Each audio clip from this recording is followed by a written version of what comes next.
Maharashtra today 24 news सत्य परिस्थितीचा सविस्तर आढावा। चिश्ती सिलसिल्याचे ज्येष्ठ सूफी संत हजरत सय्यद अहमद यांचे निधन। शेकडो नागरिकांनी घेतले शेवटचे दर्शन। अकोला येथील चिश्ती सिलसिल्याचे ज्येष्ठ सूफी संत हजरत सय्यद अहमद चिश्ती यांचे वयाच्या 99व्या वर्षी निधन झाले आहे। 22 एप्रिल रोजी रात्री सुमारे 10:30 वाजता दीर्घ आजारानंतर त्यांनी अखेरचा श्वास घेतला। त्यांच्या निधनाची बातमी समजताच झिराबावडी खदान येथील त्यांच्या आस्थान्यावर हजारो मुरीद आणि चाहत्यांची गर्दी उसळली।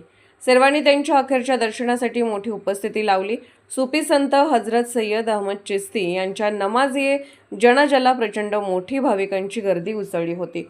हजारो मुरीद, भाविक आणि नागरिकांनी उपस्थित राहून आपल्या श्रद्धा व्यक्त केल्या। अकोट फाईल येथील ईदगाहमध्ये नमाज-ए जनाजा अदा करण्यात आली। यावेळी परिसरात शोकाकुल वातावरण होते। अनेक मान्यवरांसह उपस्थित राहून हजरतांना श्रद्धांजली अर्पण केली।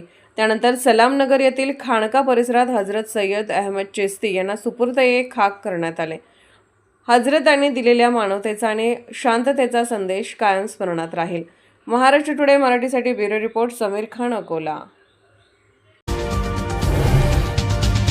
आजच महाराष्ट्र टुडे 24 न्यूजला सबस्क्राईब करा आणि सत्य परिस्थितीचा सविस्तर आढावा पहा।